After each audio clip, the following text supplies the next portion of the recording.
मेरी सास ने मेरी एलर्जी की परीक्षा मेरी शादी के दिन ली, मुझे अस्पताल में भर्ती करवा दिया। एक स्क्रीनशॉट ने उसे बेनकाब किया और अब वह मुझसे माफ़ी मांग रही है। आपको बताऊं कि मैं 2 दिन पहले अस्पताल से छुट्टी लेकर आई हूँ। मैं इसे लेकर इंतज़ार कर सकती थी या जो भी कह सकती थी, लेकिन मुझे कभी भी यह नहीं लगा था कि मुझे इस तरह की सलाह की ज़रूरत होगी। हाँ, ये ठीक से समझ लीजिए। और बस एक छोटा सा विवरण जोड़ने के लिए, जब मुझे अस्पताल में भर्ती किया गया, वह दिन जिसे हम 4 दिन पहले जानते हैं, मेरी शादी का दिन था। अब मैं ठीक हूँ, लेकिन इस पूरी समस्या की वजह मेरी सास है और मैं बहुत थकी हुई महसूस कर रही हूँ। अब तक मेरी सभी दोस्त और परिवार के सदस्य मुझे पक्षपाती सुझाव दे चुके हैं। मैं ये सब गुमनाम रूप से लिखने जा रही हूँ। आइए शुरुआत से शुरू करते हैं। मुझे सोया से एलर्जी है। कोई बड़ी बात नहीं, सही है? शायद आपके आसपास कोई ऐसा होगा जिसे सोया से एलर्जी हो, क्योंकि यह आम बात है, लेकिन यह साधारण सी जानकारी मेरी सास के लिए पर्याप्त नहीं थी।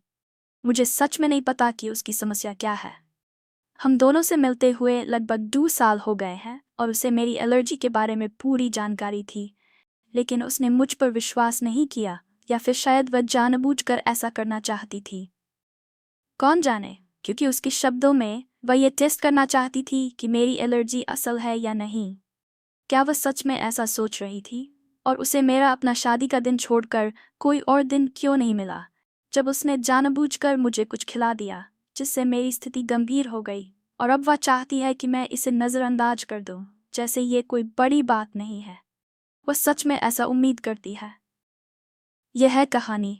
मैं पूरी तरह से तैयार होकर अपनी शादी के बाद अपना घूंघट ठीक कर रही थी। वचन हो चुके थे और अब जश्न मनाने का वक्त था। तभी मेरी सास आई, जो बहुत प्यारी और मुस्कुराते हुए दिखाई दे रही थी। उसने मुझे सोया डिश के 2 बड़े निवाले लेते देखा। उसे मालूम था और बस देखती रही। मुझे भूख लगी थी क्योंकि मैंने सुबह से कुछ नहीं खाया था, घबराहट के कारण, और उसके बाद मुझे कुछ भी याद नहीं था। जब मैं अस्पताल में उठी तो मेरा शरीर एलर्जी की प्रतिक्रिया और इंजेक्शन्स के कारण दर्द से भर चुका था। ये बिल्कुल भी आदर्श हनीमून नहीं था। अब जबकि मैं शादी कर चुकी थी, मेरी सास कहीं नहीं दिखी। वह मुझसे मिलकर भी नहीं आई। डॉक्टर मेरे परिवार से सोया के बारे में बात कर रहे थे, लेकिन सभी लोग भ्रमित थे क्योंकि उन्हें यह नहीं पता था कि सोया जोड़ा गया था। उस पल मैं ठीक से समझ नहीं पा रही थी कि ये किसने किया है। मुझे कभी नहीं लगा था कि कोई ऐसा कर सकता है। ये एक दुर्घटना जैसा कुछ लगता था, लेकिन बाद में पता चला कि मेरी सास ने ये किया था। मेरे बहन ने मुझे बताया कि शेफ ने बताया कि ये मेरी सास ही थी जिसने उसे सोया डालने को कहा था। और अब 1 सप्ताह बाद मैं थोड़ा ठीक महसूस कर रही हूँ, हालांकि मानसिक रूप से थोड़ा मुश्किल है। मैंने तलाक के लिए आवेदन कर दिया है और यह सब बहुत तनावपूर्ण है। 1 सप्ताह जो अस्पताल में बिताया, मैंने इस समय के लिए सच्ची सलाह की ज़रूरत महसूस की। यह आदमी मेरे लिए खड़ा नहीं हो सकता, या फिर ये भी नहीं समझ सकता कि मैं क्या महसूस कर रही हूँ, जबकि वह मेरे सामने ही अस्पताल में भर्ती थी। मैं कैसे उससे उम्मीद कर सकती हूँ कि वह मेरे साथ जीवन भर रहेगा? क्या मैं सही कर रही हूँ? मैं समझता हूँ कि ये एक बड़ा निर्णय है और इस तरह से इसे पूछना थोड़ा अजीब लगता है, लेकिन मुझे क्या करना चाहिए? घर वापस सभी के अलग अलग विचार हैं और वे सभी पक्षपाती हैं। मैं इस शादी का बोझ अब और नहीं उठा सकता। तो मेरी सास आई और उसने मुझे अपनी समझाइश दी। मेरे आखिरी अपडेट के बाद 3 दिन हो चुके हैं और इस महिला को लगता है कि मुझे शांति से जीने का एक पल भी नहीं मिल सकता। उसने कहा कि यह उसकी गलती नहीं थी। उसने ये तर्क दिया कि उसे हमेशा से मुझे सामान्य और उसके बेटे के पैसे के पीछे दौड़ते हुए देखा था। उसने ये भी जोड़ा कि वह ये देखना चाहती थी कि क्या वह मुझ पर भरोसा कर सकती है। इसलिए मुझे इस छोटी सी परेशानी पर अधिक प्रतिक्रिया नहीं देनी चाहिए और ड्रामा क्वीन जैसा व्यवहार छोड़ देना चाहिए। यह देखना अजीब कि माँ और बेटा दोनों इतने हकदार थे कि वे नहीं मान सकते कि कोई व्यक्ति अपनी खुद की राय रख सकता है। उसने कहा कि मुझे खुश होना चाहिए अब जब मैंने उसका परीक्षण पास कर लिया है। उसने आगे कहा कि मैं यह सब तलाक का ड्रामा सिर्फ इसलिए कर रही हूँ ताकि उसका बेटा मेरे पक्ष में आ जाए। मैंने बार बार उससे कहा कि मैं अब उसके बेटे के साथ कुछ नहीं करना चाहती और मैं उनके पूरे परिवार से उबर चुकी हूँ, लेकिन लगता है कि वह मेरी बातों को सुनने के लिए तैयार नहीं थी। उसके पास अपनी पूरी कहानी थी और इसमें तर्क करना बेकार था। इसलिए मैंने वही किया जो मुझे सबसे ज्यादा संतुष्टि देता है, यानी उसे बाहर निकाल दिया। मुझे पता है कि यह रूड लगता है, लेकिन मैं क्या कर सकती थी। आपकी टिप्पणियां बहुत अच्छी हैं। मुझे ये बहुत पसंद है कि कुछ लोग सीधे तलाक लेने की सलाह दे रहे हैं और उसे रेड फ्लैग कह रहे हैं। जैसे ही कुछ दिलचस्प होता है, मैं अपडेट दूंगी। हालांकि इस समय मैं उम्मीद कर रही हूँ कि कुछ दिलचस्प न हो। मैं बस अब अपने जीवन में शांति चाहती हूँ और सोया की कोई अपडेट नहीं चाहिए। अब 3। तो मेरे पति और मैंने आखिरकार अलग हो गए हैं। हमारे तलाक को अंतिम रूप देने में कुछ समय लगेगा, क्योंकि पूरी स्थिति सामान्य से कुछ भी नहीं है। मेरे पति ने मुझे समझाने की कोशिश की, बहुत बेवकूफ़ कारणों से, जैसे कि उसकी माँ।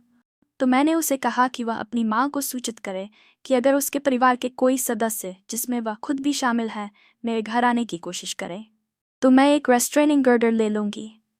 मैं ये देखकर खुश हूँ कि मेरी बहन ने मुझे हमेशा समर्थन दिया और यहाँ आकर रहना शायद मैंने जो सबसे अच्छा काम किया। वह सच में एक रेड फ्लैग है, जैसे उसकी माँ, और मैं अब और उसका झेलने के लिए तैयार नहीं हूँ।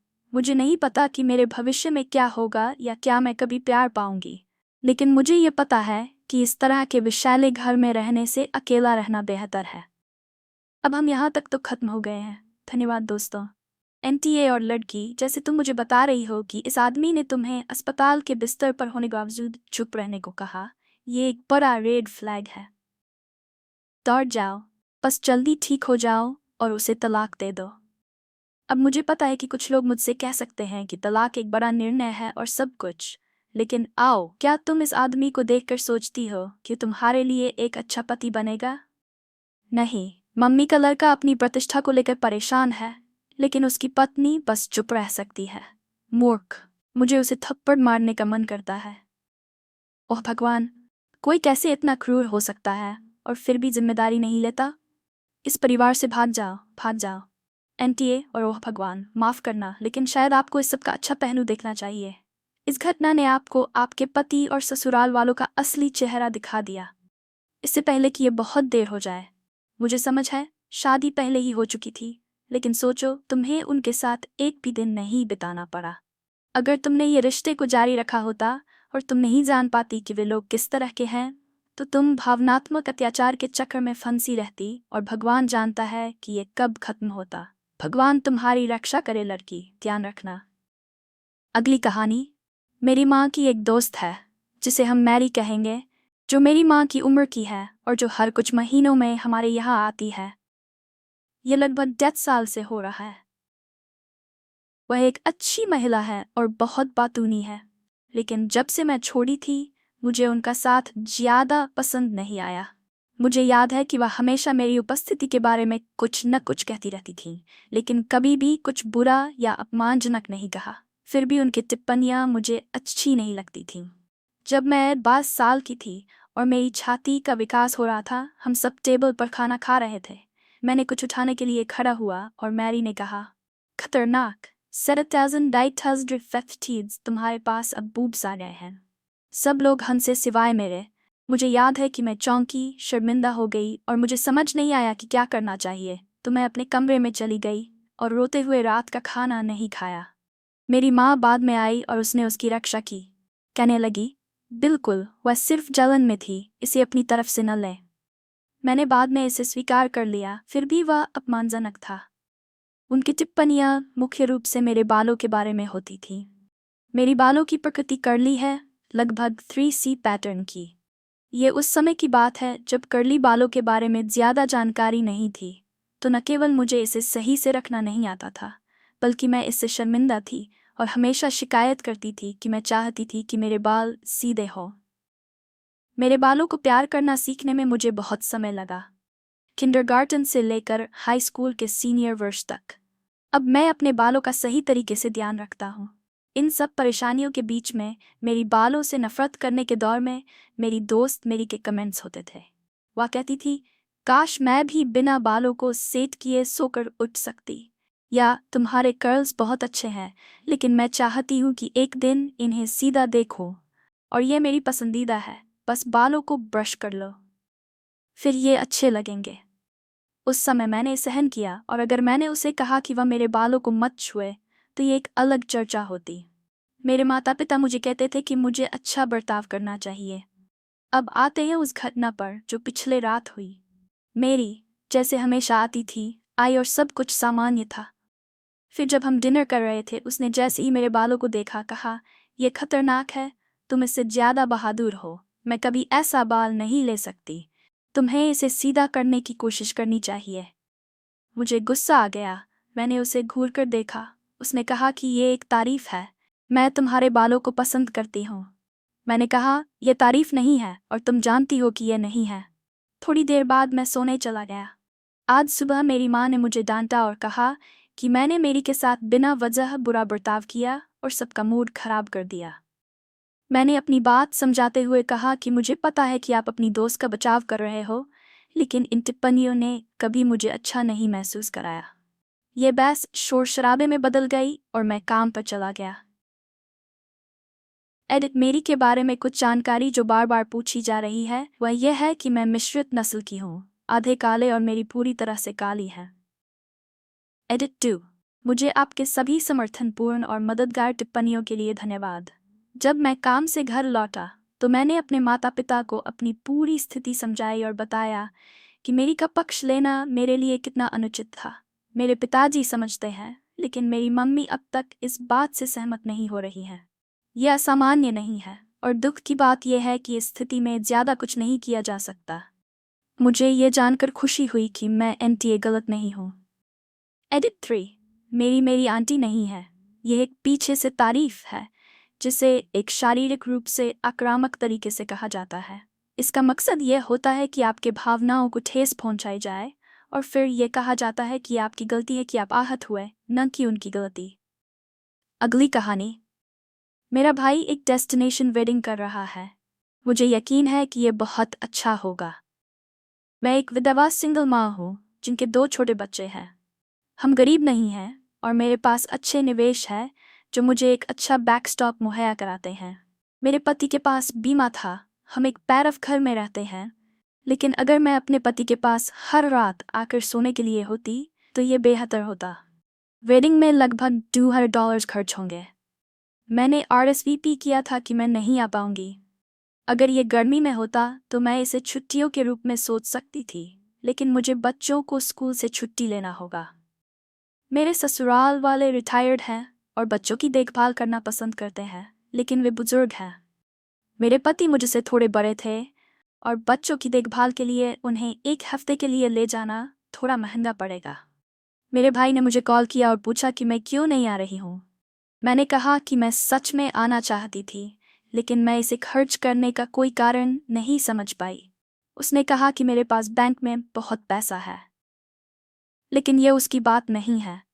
आखिरकार मैंने कहा कि अगर वह सच में चाहता है कि मैं आऊं तो उसे यात्रा का खर्च उठाना होगा। उसने फ़ोन रखा और फिर मुझसे संपर्क नहीं किया। मेरे माता पिता ने मुझे कॉल किया और कहा कि मुझे अपनी सारी पूंजी को संचित नहीं करना चाहिए। मुझे उलझन हो रही है। क्या मैं गलत हूँ ये ना खर्च करके? क्या मुझे भाई से कहने की बजाय वह मुझे यात्रा का खर्च क्यों न उठाए?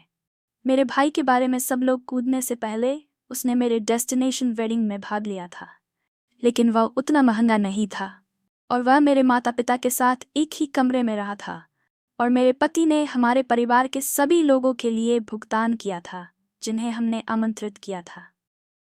रायन, एनटीए आप गलत नहीं है। ये एक डेस्टिनेशन वेडिंग है। जिन्हें ऐसे वेडिंग्स होती हैं वे जानते हैं कि वहाँ कम लोग आएंगे जितने अगर ये लोकल वेडिंग होती। ये एक हिस्सा है। ये समझने की बात है कि हर कोई $33,000 का खर्च नहीं उठा सकता। आपके भाई ने जो किया वह गलत है कि उसने बार बार आपको परेशान किया जब आपने नन कह दिया। मेरी बहन भी इस साल डेस्टिनेशन वेडिंग कर रही है। मेरे पति और मैंने पिछले साल के अंत में शादी की और हम अपनी बहन की शादी में $50,000 खर्च करने के लिए सक्षम नहीं थे। मेरी माँ ने हमें भाग लेने के लिए प्रेरित किया, इसलिए उसने बिल चुकाने की पेशकश की। लेकिन अगर कोई और आपकी ओर से बिल चुकाने की पेशकश करता है तो ये पूरी तरह से एक अलग मामला हो सकता है। गलत नहीं है। इंश्योरेंस का पैसा और निवेशों के लाभ व वित्तीय समर्थन है जो आपको अपने पति से जीवन भर के लिए मिल रहा है, वह $5,000 ज़्यादा उपयोगी हो सकता है अगर आप उसे अपनी सेवानिवृत्ति के लिए या बच्चों की भविष्य की ज़रूरतों के लिए बचा कर रखें। अगर आपके भाई को डेस्टिनेशन वेडिंग करनी है तो वह ऐसा कर सकता है, लेकिन उसे यह समझना चाहिए कि आपके पास जो बैंक में पैसा है वह उसे अपने तरीके से खर्च करने का हक नहीं है।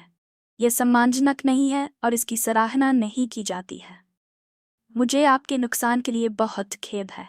ये अपूर्व है। मुझे नहीं लगता कि अगर आप चाहें तो इस शादी में शामिल होना गलत होगा, भले ही आपके बच्चे स्कूल मिस करें। लेकिन ये केवल वही चुनाव है जो आप तब करेंगे जब आपने अपनी पूरी स्थिति को और योजनाओं को ध्यान में रखते हुए विचार किया हो। मेरी सबसे अच्छी दोस्त वर्षीय महिला और मैं 26 वर्षीय महिला 30 सालों से दोसा कहते हैं। लिसा एक अद्भुत व्यक्ति है और मैं उसे बहुत प्यार करती हूँ, लेकिन मुझे लगता है कि वही नहीं बढ़ रही है। वह अभी भी अपनी पार्टी करने वाली स्थिति में फंसी हुई है जो मैंने सालों पहले छोड़ दी थी। मेरे पास एक फुल टाइम जॉब है, मैं अपनी शादी की योजना बना रही हूँ और मैं एक घर खरीदने की प्रक्रिया में हूँ। मेरे पास हमेशा बाहर जाने का समय नहीं होता है। गलत मत समझिए, मुझे कभी कभी पार्टियों, क्लबों और बारों में जाने में कोई आपत्ति नहीं है, लेकिन लिसा चाहती है कि हम हर सप्ताह जाएं, और कभी कभी हफ्ते के दिनों में भी। वह मुझसे नाराज हो जाती है जब मैं मना करती हूँ और कहती है कि मैं बोरिंग हूँ और अब कभी उसके साथ नहीं घूमती। वह मुझे बूढ़ी कहती है कि मैं 20 की उम्र के शरीर में 60 की उम्र की हूँ। मेरे मंगेतर का जन्मदिन कल था। मैंने दोस्तों के साथ एक कैबिन ट्रिप प्लान किया और उसे भी आमंत्रित किया। चूंकि कल उसका असली जन्मदिन था, हम सब ने काफ़ी ड्रिंक किया और बहुत अच्छा समय बिताया। लेकिन आज हम सभी हैंगओवर से उठे और तय किया कि आज रात हम एक आरामदायक रात बिताएंगे और बस कुछ बोर्ड गेम्स खेलेंगे। फिर उसने सुझाव दिया कि हम शहर चले और बार होपिंग करें। कुछ लोगों ने उसके साथ जाने का फैसला किया, लेकिन मेरे मंगेतर और मैंने कहा कि हम शायद आराम करेंगे क्योंकि हम पिछले रात से ठीक हो रहे थे। फिर उसने मुझे बोरिंग कहा, जिससे मुझे बहुत गुस्सा आया, लेकिन मैंने इसे नज़रअंदाज किया। फिर थोड़ी देर बाद उसने और कुछ दोस्तों ने प्री गेमिंग शुरू किया और पूछा कि क्या मैं उनके साथ शॉट लेना चाहती हूँ। मैंने कहा नहीं, क्योंकि मुझे अब भी अच्छा नहीं लग रहा था और मैं आज रात शराब नहीं पीना चाहती थी। उसने मुझे बार बार दबाव डाला तो मैंने उसे कहा कि उसे रुकना चाहिए और बस मेरी नन का सम्मान करना चाहिए। फिर उसने ये कहा कि जैसे ही मैंने सगाई की, मैंने अपने आप को उससे बेहतर समझना शुरू कर दिया है और मैं अब मस्ती नहीं करती। मुझे अंत में गुस्सा आ गया और मैंने कहा कि उसे बड़ा होना चाहिए। हम अब यूएसमैन के नहीं रहे।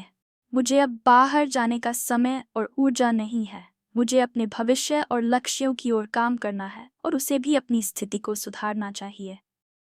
यहाँ कहानी में एक बहुत बड़ी बात सामने आई। लिसा को बहुत फर्क पड़ा और वह रोते हुए अपने कमरे में चली गई और फिर अपने बैग के साथ बाहर आकर कहने लगी कि वह घर जा रही है क्योंकि अब वह और समय उन लोगों के साथ नहीं बिताना चाहती जो उसे नीचा समझते हैं। उसके जाने के बाद कुछ दोस्तों ने मुझसे कहा कि मैंने सीमा पार कर दी है और मुझे बस उसे नंग कहना चाहिए था, बजाय इसके कि मैं उसे इस तरह से हमला करती। मेरे मंगेतर मेरी तरफ है, लेकिन मेरे दूसरे दोस्त ने कहा कि मुझे उसे माफ़ी मांगनी चाहिए। मुझे लगता है कि जो मैंने कहा वह उसे सुनने की ज़रूरत थी।